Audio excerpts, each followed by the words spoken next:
तो चलिए जानते हैं आज की देश और दुनिया की सिलेक्टेड काम की और महत्वपूर्ण 20 बड़ी खबरों को सिर्फ 10 मिनट में। पर अभी तक आप लोगों ने इस वीडियो को लाइक नहीं किया है तो लाइक कर दे और चैनल को सब्सक्राइब कर दे। इधर नीतीश कुमार दिल्ली गए, उधर विजय सिन्हा ने दे दिया बड़ा बयान। नीतीश कुमार बुधवार को दिल्ली में एनडीए की बैठक में शामिल हुए। नीतीश कुमार ने अपना समर्थन नरेंद्र मोदी को दिया है। इस बीच बिहार में डिप्टी सीएम विजय सिन्हा ने बड़ा बयान दे दिया। विजय सिन्हा ने कहा कि 1962 के बाद पहली बार कोई दल या गठबंधन लगातार तीसरी बार सत्ताहीन होने जा रही है और सिन्हा ने विपक्ष पर निशाना भी साधा है। एमपी बनते ही पप्पू ने थानेदारों से लेकर अधिकारियों को हड़काया। पूर्णिया सीट से निर्दलीय उम्मीदवार के रूप में पप्पू यादव विजेता हुए हैं। जिद दर्ज करने के बाद उन्होंने जनता को संबोधित किया। इस दौरान उन्होंने कहा कि वे लोग संभल जाएं जो जनता का शोषण करते हैं। इसके बाद उन्होंने पूर्णिया के सभी थाना अध्यक्ष को भी चेतावनी दे डाली है। उन्होंने कहा कि गरीबों से पैसे वसूलने का धंधा बंद कर दे या अपना ट्रांसफर करवा ले। अब 9 जून से बदलेगा बिहार के सरकारी स्कूलों का समय। बिहार शिक्षा विभाग के अपर मुख्य सचिव के पाठक 28 दिनों की छुट्टी पर चले गए हैं। उनके स्थान पर प्रभार संभालने वाले मुख्यमंत्री के प्रधान सचिव डॉक्टर एस सिद्धार्थ ने बड़ा फैसला लिया है। 30 जून पर अवकाश पर गए अपर मुख्य सचिव के कारण अतिरिक्त प्रभार संभालते डॉक्टर एस सिद्धार्थ ने घोषणा की है कि 10 जून से सभी सरकारी स्कूलों का समय बदलेगा। 9 जून को नरेंद्र मोदी लेंगे पीएम पद की शपथ, तीसरी बार बनाएंगे सरकार। एनडीए की जीत के बाद केंद्र में एक बार फिर सरकार गठन की तैयारी शुरू हो गई है। मीडिया रिपोर्ट्स के हवाले से खबर है कि निवर्तमान प्रधानमंत्री नरेंद्र मोदी 9 जून को पीएम पद की शपथ लेंगे। बता दें कि इससे पहले शपथ ग्रहण की तारीख 8 जून को तय की गई थी, लेकिन मीडिया रिपोर्ट्स के हवाले से खबर है कि अब तिथि में बदलाव कर इसे 9 जून कर दिया गया है। पटना के दीघा में पूर्व मुखिया के बेटे पर फायरिंग, अस्पताल में एडमिट। पटना के दीघा इलाके में आपसी विवाद में दो पक्षों के बीच झड़प हो गई। इस दौरान पूर्व मुखिया के बेटे पर फायरिंग कर दी गई है। फायरिंग में मुखिया के बेटे को 3 गोलियां लगी है और उसे अस्पताल में एडमिट किया गया है, जहां उसकी हालत गंभीर बताई जा रही है। नीतीश कुमार से मिलने पहुंचे जेडीयू के कई दिग्गज नेता। नई सरकार बनने से पहले इस मुलाकात के जानिए मायने। लोकसभा चुनाव परिणाम सामने आने के बाद एनडीए की बैठक में हिस्सा लेने के लिए बिहार के मुख्यमंत्री नीतीश कुमार दिल्ली दौरे पर हैं। बुधवार को राज्य की बैठक संपन्न हुई, जिसमें भाजपा समेत अन्य घटक दलों के प्रमुखों ने अपना समर्थन देते हुए तीसरी बार प्रदेश में एनडीए की सरकार बनाने का फैसला लिया है और नरेंद्र मोदी को ही गठबंधन का नेता चुना गया है। वहीं गुरुवार को दिल्ली में सीएम नीतीश कुमार से मिलने जेडीयू के कई दिग्गज नेता पहुँचे हैं। बिहार के इन 6 जिलों में चलेंगे भयंकर लू, जारी हुआ अलर्ट। बारिश को लेकर यह लेटेस्ट अपडेट। पूर्व पश्चिम ट्रफ रेखा पूर्वी उत्तर प्रदेश से बांग्लादेश तक बना हुआ है। इनके प्रभाव से प्रदेश के तराई वाले इलाकों में गरज तड़क के साथ आंधी पानी की चेतावनी है, जबकि पटना से दक्षिणी व उत्तरी भागों के कुछ स्थानों पर उमस भरी गर्मी का प्रभाव बना रहेगा। मौसम विज्ञान केंद्र पटना के अनुसार पटना से दक्षिण भागों में शुष्क पछुआ हवा का प्रभाव जारी है। इनके कारण दिन व रात में उमस वाली गर्मी परेशान करेगी। पटना व आसपास इलाकों में दोपहर के बाद बादलों की आवाजाही बनी रहेगी। बस 2 दिन रुक जाइए, फिर चुनाव जीतते ही मीसा भारती का बड़ा ऐलान। आरजेडी नेता और लालू यादव की बड़ी बेटी मीसा भारती ने चुनाव जीतते ही बड़ा ऐलान कर दिया है। मीसा भारती ने पीएम मोदी को खुली चुनौती दी है। मीसा भारती ने प्रमाण पत्र लेने के बाद जनता का आभार व्यक्त किया है। बता दें कि मीसा भारती ने पाटलिपुत्र से बीजेपी नेता रामकृपाल यादव को 85,000 से अधिक वोटों से हरा दिया है। प्रमाण पत्र लेने के बाद जीत से गदगद डॉक्टर मीसा भारती ने कहा कि बस 2 दिन रुक जाइए, फिर इंडिया गठबंधन की सरकार ही बनेगी और मोदी को किसी हाल में तीसरी बार प्रधानमंत्री नहीं बनने देंगे। 1-2 दिन इंतजार करिए, तस्वीर साफ हो जाएगी। बक्सर में बीजेपी का खेल किसने बिगाड़ा, राज्य से हट गया पर्दा।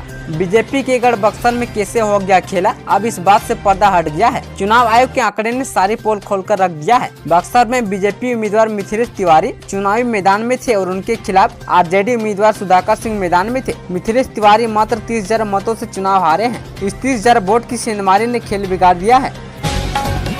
बिहार किंग मेकर की भूमिका में तेजस्वी ने बता दी अपनी 3 डिमांड। बिहार के पूर्व उप मुख्यमंत्री तेजस्वी यादव इंडिया की बैठक में शामिल होने के लिए दिल्ली पहुंच गए हैं। तेजस्वी यादव दिल्ली पहुंचने से पहले ही अपनी डिमांड भी साफ कर दी है। तेजस्वी यादव ने दावा किया है कि बिहार किंग मेकर की भूमिका में है। बता दें कि नीतीश कुमार भी एनडीए की बैठक में शामिल होने के लिए दिल्ली पहुँच गए हैं। झारखंड में हीट वेव से फिलहाल राहत नहीं, येलो अलर्ट जारी। भीषण गर्मी से फिलहाल राहत की उम्मीद नहीं है। झारखंड में 9 जून तक हीट वेव की स्थिति रह सकती है। इस दौरान गरज के साथ वज्रपात की आशंका व्यक्त की गई है। इसके साथ ही तेज हवाओं के झोंके चल सकते हैं। इसे लेकर मौसम विभाग ने येलो अलर्ट जारी किया है। हालांकि अपने पूर्वानुमान में विभाग ने हल्की बारिश की भी संभावना जताई है। मुजफ्फरपुर हाजीपुर रेलखंड पर 2 दिन ठप रहेगा रेल परिचालन। मुजफ्फरपुर हाजीपुर रेलखंड के रामदयालु नगर तुर्की और कुर्नी व तुर्की स्टेशनों के बीच पुलिया का गडर बदलने को लेकर 2 दिन रेल परिचालन ठप रहेगा। 9 जून को 6 घंटे और 14 जून को 4 घंटे इस रूट पर ट्रेनें नहीं चलेगी। इस दौरान लंबी दूरी की 6 मेल एक्सप्रेस ट्रेनों का परिचालन भी प्रभावित होगा। इसको लेकर पुमेरे के सीटीएफ ने सोनपुर मंडल के सीनियर डीओएम को पत्र भेजा है। सोनपुर रेल मंडल के एओएम ने ऑपरेटिंग विभाग को इसकी सूचना दी है। राम मंदिर बनाने के बावजूद अयोध्या में क्यों मात खा गई बीजेपी? उत्तर प्रदेश में समाजवादी पार्टी की अगुवाई में इंडिया गठबंधन ने जबरदस्त प्रदर्शन करते हुए 80 में से 43 सीटें जीत ली है। समाजवादी पार्टी ने अकेले 37 सीटों पर जीत दर्ज की है। इन 37 सीटों में भागवा दुर्ग अयोध्या से सपा की जीत ने सभी को हैरान कर दिया है। क्या इंडिया को मिलेगा आजाद समाज पार्टी का समर्थन? नागीना सुरक्षित शीर्षक सांसद बने आजाद समाज पार्टी के प्रमुख चंद्रशेखर ने साफ कर दिया है कि वो विपक्ष की भूमिका अदा करेंगे और जनता की लड़ाई लड़ेंगे। कहा कि भाजपा को रोकने के लिए जो कर सकते थे वो मजबूती से क्या है। इतना जरूर है कि नागीना में जो गठजोड़ बनाया है उसे पूरे प्रदेश तक ले जाना है।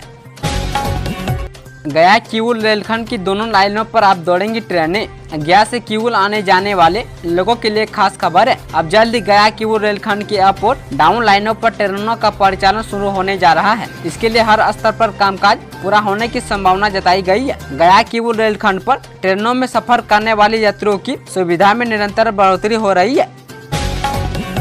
बिहार में भाजपा जदयू के साथ कैसे हो गया खेला, यहाँ समझिए पूरा हिसाब किताब। बिहार में लोकसभा चुनाव 2024 का परिणाम सामने आ गया है। इस बार के परिणाम में जहां आरजेडी और कांग्रेस को फायदा हुआ तो वहीं भाजपा जदयू को नुकसान झेलना पड़ा है। अब लोगों के मन में ये चल रहा है कि आखिर बीजेपी और जदयू के वोट बैंक में कहां सेंधमारी हो गई है और आरजेडी कांग्रेस वालों ने कहां फायदा उठाया है। तो आइए आप लोगों को बताते हैं कि आखिर कहां एनडीए के वोट बैंक में सेंधमारी हो गई है और आरजेडी कांग्रेस को कैसे फायदा हो गया। बिहार में राजग को 30 सीटें जरूर मिली है, मगर भाजपा जदयू और लोजपा के वोट बैंक में कुल 8.50% की गिरावट दर्ज की गई है। राजद कांग्रेस के वोट प्रतिशत में पिछली बार की तुलना में 8.50% की वृद्धि दर्ज की गई है। इस तरह लगभग 8.50% वोटों की सेंधमारी ने राजग को 9 सीटों का नुकसान करा दिया है।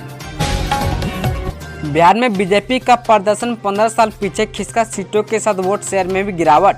लोकसभा चुनाव 2024 में भारतीय जनता पार्टी को बिहार में 12 सीटों पर जीत दर्ज हुई है। पार्टी 17 सीटों पर चुनाव लड़ी थी। पिछले चुनाव में भी बीजेपी 17 सीटों पर ही चुनाव लड़ी, लेकिन सभी सीटों पर उसे जीत मिली थी। इस बार के चुनाव परिणाम को देखें तो बिहार में बीजेपी के प्रदर्शन में गिरावट आई है। पार्टी अपने 15 साल वाले प्रदर्शन पर लौट गई है। वहीं 2009 के चुनाव में बीजेपी ने 12 सीटों पर जीत हासिल की थी। हालांकि उस समय पार्टी 15 सीटों पर ही चुनाव लड़ी थी और 2019 के मुकाबले 2024 में भी बीजेपी के वोट शेयर में भी लगभग 3% की गिरावट आई है।